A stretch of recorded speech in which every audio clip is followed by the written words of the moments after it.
Salut les gens. Bon, ça y est, on y est enfin. On va pouvoir commencer le grand nettoyage du camion pour pouvoir bien bosser dessus. J'ai tellement hâte, vous avez pas idée. Enfin, on va commencer à bricoler dessus. Ça fait 2-3 semaines que j'ai le camion, j'en peux plus. J'ai trop envie de bosser dessus, vraiment. J'ai acheté un jouet mais je joue pas avec quoi, c'est terrible. Enfin bref, phase de nettoyage, une phase qui est ultra importante parce que c'est là qu'on va pouvoir bosser sur quelque chose de propre. C'est aussi là qu'on va apprendre un petit peu les moindres recoins du camion, les moindres petits défauts qu'on n'aurait pas vu. Et ouais, ça faut y penser. Enfin bref, c'est une phase qu'il faut pas négliger en vrai. Mais avant ça, il faut que je vous explique comment on va faire pour les vidéos. Deux choses déjà. Première chose, les vidéos seront montées au jour le jour. C'est-à-dire que je vais pas faire par thème, j'ai pas à vous dire bon aujourd'hui on nettoie la cabine, je vous montre la cabine, 2-3 jours plus tard et on fait 2-3 choses sur la cabine, etc. Puis après on passe sur le côté coffre, puis après sur le côté moteur. Non, ok. Ce que je veux faire, c'est vous faire vivre une aventure. Donc on va faire ça chaque jour durant. Vous allez voir les questions que je vais me poser, vous allez voir mes galères, vous allez voir aussi mes joies quand ça va marcher, quand il y a un truc que je vais faire et que ça va être utile. Parce que j'espère que ça va arriver quand même. Ça c'est, je sais pas, on verra. Enfin bref, je veux vraiment vous faire vivre une aventure. Cependant, deuxième chose, c'est ce sera aussi un moyen de vous faire un genre de tuto. Alors ça sera pas un vrai tuto, je vais pas faire un tuto complet et tout, pendant 10-15 minutes à vous montrer un truc. Non, c'est pas ça le truc. Moi ce que je veux faire, c'est vous expliquer ce que je fais, pourquoi je le fais, comment je le fais, pour que vous justement, si vous êtes en train d'aménager votre véhicule, que ça vous donne des pistes, que vous posez les bonnes questions, etc., etc. Bref, je vais pas faire trop long sur l'introduction. On s'y attelle maintenant. Aujourd'hui, on s'attaque au côté réparation, enlever les trucs, tout ça, et bref, on a pas mal de choses à faire. Et on va commencer par enlever un truc que c'est le truc qu'il faut que j'enlève en premier, clairement.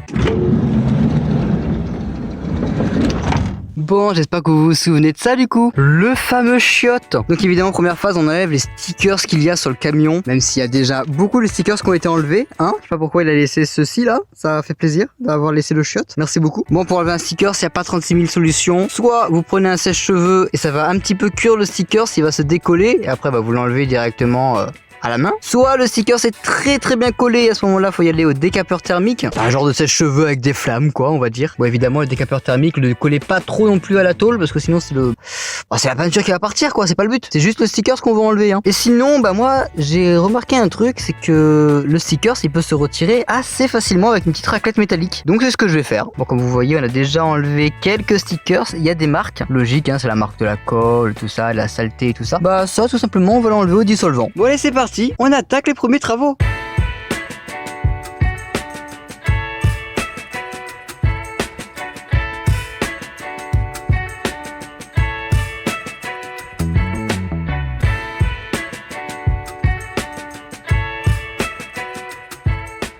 C'est normal que je sois déjà épuisé. Bordel, c'était tellement long. Mais c'est nickel. J'ai plus de chiottes dessinées sur mon camion.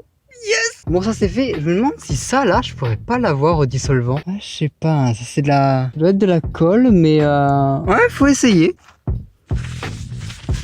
Oh je sais pas si ça s'est bien vu mais...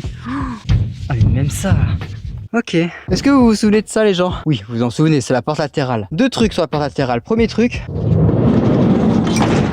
C'est vrai que je suis en pente, faut peut-être que je fasse gaffe. Premier truc, vous savez elle reste pas bloquée toute seule. Du coup, je me suis renseigné et c'est ici, ça qui est un système d'autobloquant qui existe. En fait, ici, vous vissez un truc qui sert un petit peu de cale pour justement bloquer cette partie. Mais il faut que sur ça, il y ait justement un genre de petite cale noire et tout. Le problème, c'est que moi, je l'ai pas, le petit truc noir. Et j'ai pas la cale non plus. Alors la cale, ça coûte pas cher. Mais ça, le petit loquet, c'est un peu plus cher. Du coup, j'ai pas du tout changé ça. Tant pis. Elle se bloquera pas toute seule. Et au pire, je me dis qu'ici il va y avoir un meuble, le meuble de la cuisine. Je pourrais toujours inventer un petit système pour quand je suis en pente, hop, je peux bloquer la porte, vous voyez. Bref, il y a beaucoup plus important que ça à faire sur la porte latérale. J'ai un autre problème, faut que je vous explique.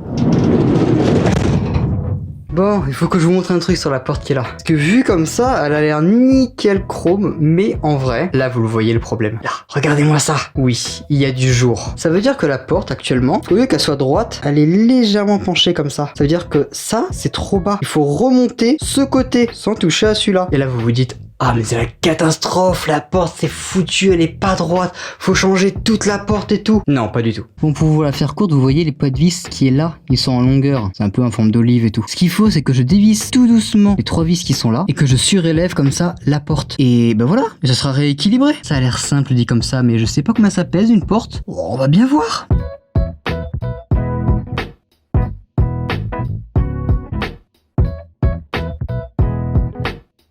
Ah, j'ai pas le pétrole, mais j'ai les idées.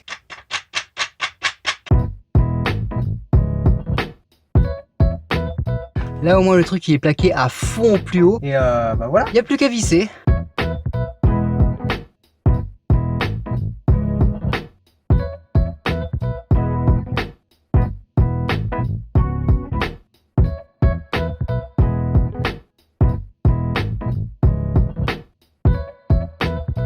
Vraiment de retrouver ça quoi. J'ai l'impression que de ça là, des trucs de plomberie, des rondelles, un collier, tout ça. Je pense que ça, je vais en trouver plein, j'ai l'impression. Je sais pas pourquoi, mais je suis sûr qu'il y en a plein partout. Bon, je vais pas expliquer tout ce que je fais à chaque fois parce que ça va être un petit peu chiant. En tout cas, la porte maintenant est droite. Je viens de l'essayer. Je vais juste faire un truc plus tard. Je pense que je mettrai un tout petit joint ici parce que il y a toujours un petit jour et tout qui est. Bon, ça sera pareil sur toutes les portes. Ça sera toujours comme ça. Il y aura toujours un tout petit jour. Mais j'ai ajouté ici un petit joint. À éviter les courants d'air, quoi, tout simplement. Bref, il nous reste un petit truc à faire. Attendez, viens là, toi. Ah, est-ce que vous vous souvenez de ça? Qui est un petit peu pété et tout, qu'il faut dessouder, ressouder. Ce que je vais faire, c'est que je vais le redresser et je vais aller dans une ferraillerie ou un truc comme ça, ou un atelier de soudure, tout ça. Voir s'il n'y a pas un petit gars qui pourrait me faire genre les 2 petits points de soudure. Je ferai ça off caméra évidemment, je vais pas filmer ça. Mais je vous montrerai un petit peu le résultat, histoire que ça ce soit droit et que la porte se ferme correctement. Voilà, parce qu'elle se ferme pas super bien quoi. Bref, du coup j'ai ça à faire et j'ai 2-3 trucs à faire dans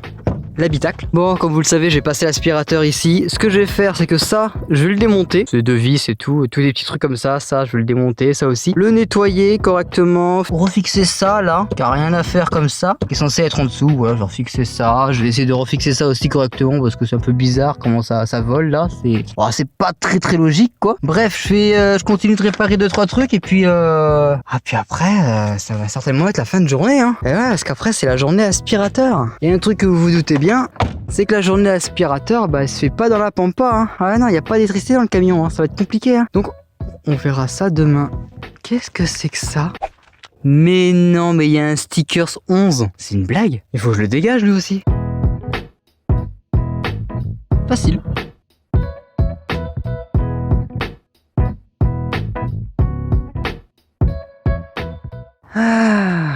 Ça m'énerve. Bon, je vous explique. Il s'est passé 1h et demie à peu près. Tout à l'heure, je me suis fait virer par une personne. Alors, je sais pas qui c'était. Peut-être un garde-chasse, je sais pas. Je me suis fait virer parce que visiblement, j'étais garé dans une chasse gardée. Un garde-chasse, je sais trop quoi. Enfin, vous voyez les panneaux jaunes, tout ça là. Bref, je sais pas si c'était le garde-chasse, le monsieur. Je sais pas si j'avais le droit d'y stationner ou pas. D'ailleurs, pour info, je savais pas que j'étais dedans, hein. En sortant, j'ai vu un panneau en effet, mais c'était pas là où j'étais exactement. Donc, je sais pas si j'étais vraiment dans une garde-chasse ou pas. Bref, tout ça pour vous dire que faites gaffe où vous vous garez, parce que certes on n'est pas des pollueurs, on veut juste être tranquille dans notre coin en train de bricoler tout ça, mais il y a des gens qui polluent, hein, comme vous le savez, il y a des connards partout, bah, les gardes-chasse ou ça, ou même les gens de l'ONF ne savent pas si vous êtes des pollueurs ou pas, donc essayez de faire gaffe où vous vous garez, essayez de vous renseigner où vous vous garez, demandez aux gens tout simplement. Voilà, là je me suis regaré dans un endroit que je connais très bien, que vous connaissez très bien aussi, parce que c'est là que j'ai fait mon premier aménagement dans mon partenaire. Bon, c'est pas le meilleur endroit, hein, voilà, il y a des déchets qui sont là, il y a un amas aussi de déchets verts là-bas, il y a encore des déchets, des gravats ici. Mais tout à l'heure, ouais, j'ai croisé un riverain, je lui ai demandé si c'était une propriété privée. Il m'a dit, bah, je ne pense pas, il n'y a pas de panneau, tout ça, bref. On verra, je suis bien où je suis. On va bosser, voilà, on continue.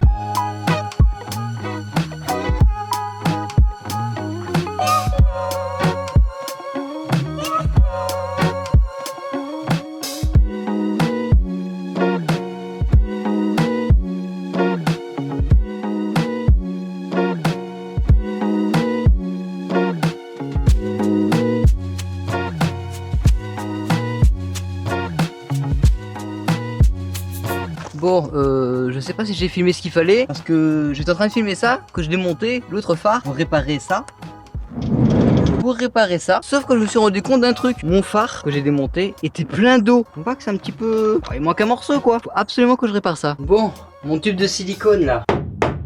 Il est sécos. Du coup faut que j'en rachète un et du coup faut que je répare ça demain. Voilà. Chier, faut que je le refixe pour l'enlever demain et le remettre et tout ça. J'ai pas que ça à foutre.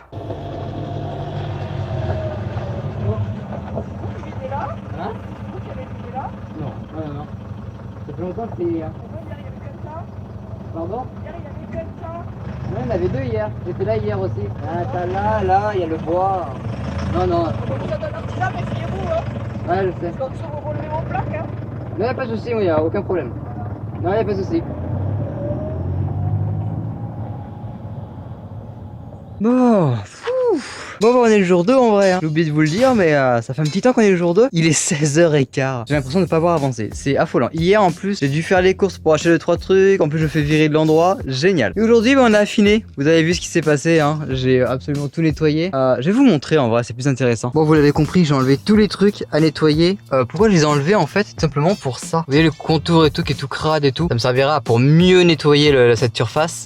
Ah ouais, mais c'est fou comment ici vous voyez la crasse. Ça va dégager donc ça va, mais j'ai déblayé aussi en bas. Vous voyez mon gilet qui est là, c'est le bordel. J'ai déblayé tout ça là en dessous pour pouvoir passer l'aspirateur. Tout est là du coup. Et ouais, j'ai retrouvé des petites trouvailles aussi intéressantes. Voilà quoi. On voit que le gars c'était un plombier quoi, vraiment. Bah c'est des petits cadeaux. Bref, il y a d'autres trucs que j'ai fait en off, genre j'ai remis le joint correctement. Du coup la porte se ferme correctement aussi. Parce qu'en vrai le joint qui était là, il allait jusque dans la rainure qui est là quoi. Donc du coup bah la fermeture de la porte c'était pas fou. Bref, la mission du jour. Aujourd'hui on doit absolument déblayer tout l'intérieur, les étagères et tout, même les plaques qui sont contre la tôle. Faut que ça dégage. C'est la mission d'aujourd'hui parce que c'est le dernier truc qui reste à faire, hein, parce qu'après en termes de réparation et tout, si j'ai une réparation à faire, bon ça va, mais en gros faut que je déblaye tout pour pouvoir après passer l'aspirateur et après un bon coup sur la tôle quoi, nettoyer la tôle et tout et on devrait être bien, voilà.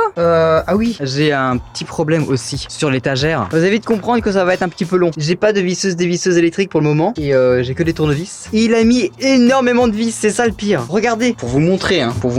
Sur cette étagère, vous avez 1, 2, 3, 4, 5, 6, 7, 8, 9, 10. 10 vis sur une seule étagère. Nickel. Et vous savez quoi? Je vais m'amuser à les compter. Oui, j'ai vraiment que ça à faire, hein. Voilà.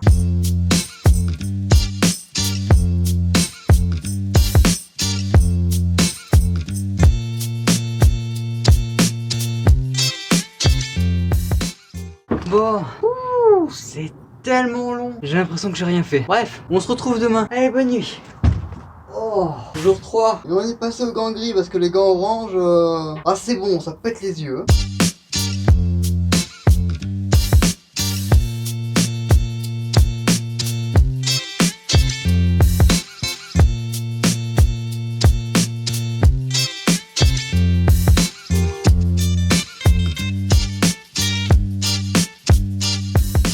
Parce que vous le voyez à peine, mais il y a la nuit qui tombe. Du coup, moi je vais me rentrer, faut que je range tout ça. Et puis on se retrouve pour le jour 4. Hein. Bon allez, petite transition gants. 4e jour, on démonte tout ça. J'ai hâte de voir comment ça va être derrière. Je pense que ça va être plutôt propre en vrai. Et on va compter les vis aussi. Ah, je pense que je vais pleurer là. Hein.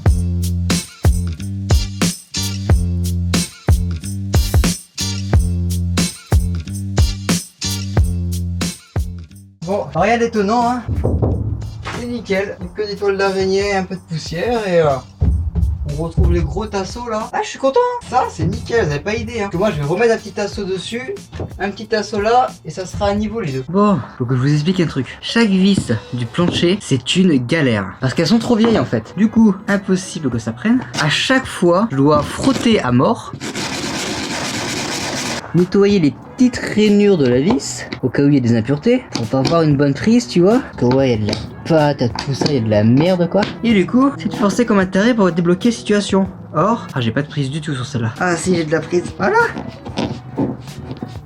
Et là c'est le scénario, c'est facile tu vois. Et des vis comme ça, il y en a beaucoup trop. Du coup, je pense que je vais terminer demain ça. On voit ça demain, le plancher sera dégagé, voilà. 417 vis. Comment c'est possible? Il me faut absolument une visseuse dévisseuse là. Une petite 18 volts, 2 ampères, 40 newtons minimum. Oh paradis. Bon, en attendant, j'ai tout enlevé. Ce que vous voyez là, c'est de la terre, hein. C'est pas de la rouille ni rien. Je pense que déjà un bon coup de balai, ça va lui faire du bien, je pense. Attendez.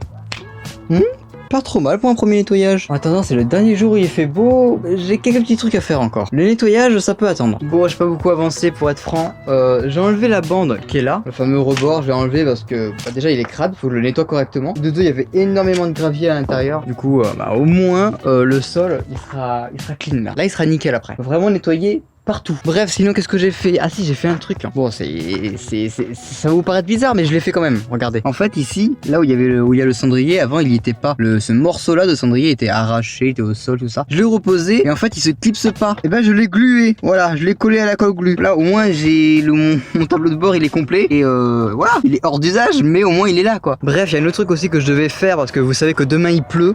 C'est mon phare, vous savez qu'il est fissuré. J'ai acheté du silicone en tube, vous savez, avec le pistolet et tout. Je l'ai oublié chez moi. Voilà, je suis un connard. Donc du coup, il faut que je rentre chez moi, refixer ça correctement. Enfin, refixer ça, remettre un petit peu de silicone là où il y a une fissure et au moins ce sera réglé, voilà. Et l'autre point, c'est là-haut. Vous voyez les points avec l'échelle et tout. J'aimerais le refaire un peu proprement, sauf que c'est des trous qui sont comme ça, vraiment à l'intérieur. Donc il faudrait que j'arrive avec un système de vis et une rondelle en silicone, essayer de reclipser ça, vous voyez, de façon que ce soit bien étanche. Quitte à ajouter du silicone encore autour, voilà, pour jointer le tout. Et surtout, bah voilà, hein. Voilà. Tout ça à nettoyer. Le fond qui est là-bas, je vais l'enlever le temps du nettoyage pour bien nettoyer les moindres recoins. Et voilà, et ça va le faire.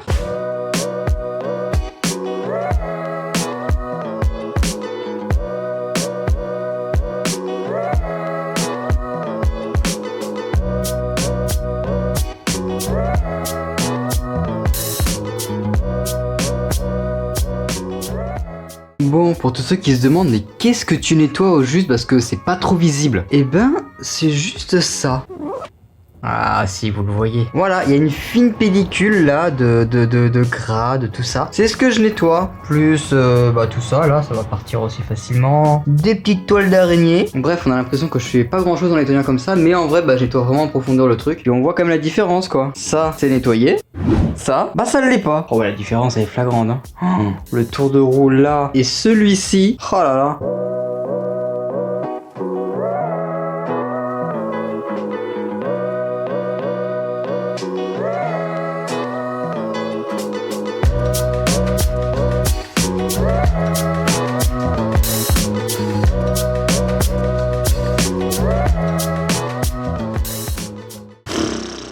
C'était tellement long, je vous jure, j'ai dû utiliser facilement, je sais pas, une dizaine d'éponges au moins à peu près. Bon, évidemment, je sais pas tout filmer parce que c'est un petit peu chiant, hein, de voir quelqu'un qui fait du timelapse en train de nettoyer, hein. J'essaye de rendre ça un peu digeste, donc je vous ai pas tout filmé, mais au final, ça rend plutôt bien, hein. Bon, ok, on n'est pas sur un avant après en mode c'est tout blanc, c'est tout propre et tout, c'est nickel comme sur Instagram, hein. On connaît les avant après d'Instagram. Voilà, c'est pas trop ça, ok. Là, vous avez un galérien qui est en face de vous et qui essaye de faire au mieux, ok.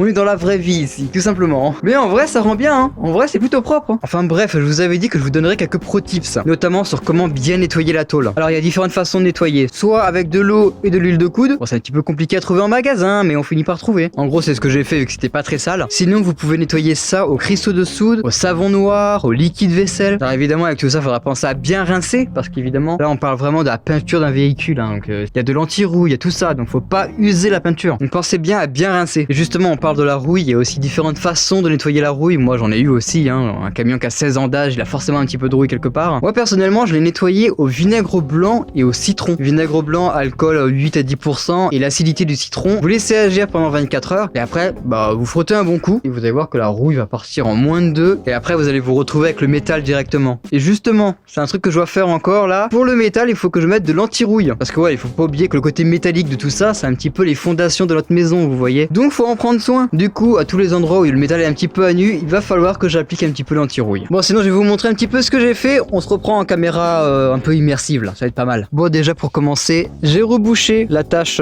échelle là qui est en haut. Je l'ai rebouché correctement parce qu'il avait mis du plastique, un plastique dégueulasse qui ressemblait vraiment à que dalle. Du coup, je l'ai rebouché avec un système de vis et en fait, vous allez pas trop voir, j'ai un petit peu monté pour vous montrer, mais en fait, j'ai trouvé pas des joints assez épais, assez large pour que ce soit bien hermétique, bien... Et en fait, j'ai mis du joint de chasse d'eau, un gros joint de chasse d'eau que j'ai appliqué, que j'ai redécoupé. D'ailleurs, on voit que j'ai mis un petit peu des coups de cutter partout, évidemment. Mais ouais, j'ai mis un énorme joint et en fait, c'est parfait. Là, je suis sûr qu'il y a aucune goutte d'eau qui va passer, hein. Clairement. Sinon, grande importance, évidemment, notre fil rouge. J'ai nettoyé la feutrine du coup à l'aspirateur et vous savez avec la brosse d'aspirateur là, vous savez le genre de brosse, en bout brosse qu'il y a sur les aspirateurs. Et ça a trop bien marché. Même sur ça là, qui est crade comme tout là, vous le voyez un peu. Dites-vous que c'était pire, hein. Même ça je l'ai passé à l'aspirateur. Et du coup en vrai c'est nickel chrome. Bon il reste quelques marques noires de crasse et tout. Bon, j'en ai rien à faire à vrai dire. Mais au moins il y a plus cette odeur de charbon dégueulasse quoi. Et j'ai même pris le temps de reposer ce que j'avais nettoyé, le pare-soleil, les petites attaches et la lampe qui est là. Malheureusement en remettant la lampe, je me suis rendu compte qu'elle s'allumait plus. Ah ça fout les boules. Vraiment. Enfin bref, il me reste 3 trucs à faire. Mettre de l'anti-rouille aux endroits où le métal est un petit peu à nu. Réparer ma petite loupiote intérieure. Je dois ressouder ça aussi. Et ouais, j'ai pas oublié. Et un petit coup de carouache aussi sur le camion. Ah, je pense qu'en 16 ans de vie, il a dû le voir 2-3 fois le carouache, hein. Pas plus, hein.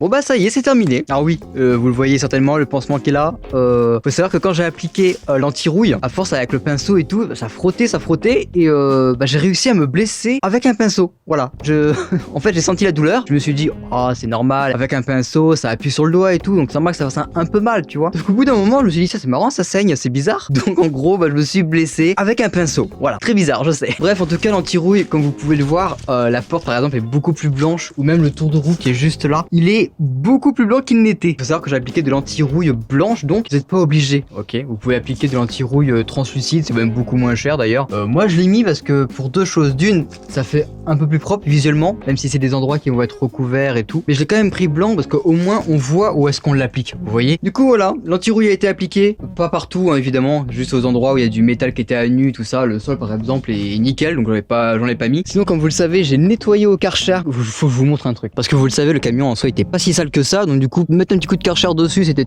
un peu abusé, mais en vrai il y a un endroit qui était hyper sale. Alors déjà évidemment les jantes là brillent un peu plus, mais c'est surtout ça là. Alors c'est dommage, c'est que je l'ai pas filmé à la base, mais c'est le dessous, le tour de roue en fait. Il y avait, je vous jure, un demi-centimètre de terre, vraiment. Et du coup j'ai repassé bien le Karcher partout et regardez-moi ça là. C'est ma plus grande fierté les gens. Là vous pouvez manger dessus hein, sans problème. Pour ce qui est de la soudure là pour la tâche de la porte, au moment où je fais cette outro, il est pas encore fait. J'ai rendez-vous dans 2-3 jours. Le problème c'est que je dois filmer cette outro absolument aujourd'hui parce qu'il va se mettre à pleuvoir pendant très longtemps et je vais pas pouvoir filmer correctement. Du coup je vous mets quelques images du résultat. Je suis allé du coup dans une carrosserie directement et j'imagine qu'ils m'ont fait proprement. Voilà, je sais pas. Donc je vous montre les images. C'est bordélique cette vidéo. Enfin bref, on va me faire un petit bilan un petit peu de tout ça, un bilan financier. Comme vous le savez, je suis transparent sur tout, sur tous les voyages, je vous donne le budget, tout ça. Et bah c'est pareil pour l'aménagement et pour chaque étape. Alors là on est dans l'étape du nettoyage, ça dépendra évidemment de chacun, hein, évidemment. Si on compte grosso modo les travaux, 40 € pour réparer mon porte, un petit pot d'anti-rouille, ça coûte dans les 15-20 €, plus de 3 trucs de bricolage, le rebouchage des trous de la porte qui est là, tout ça.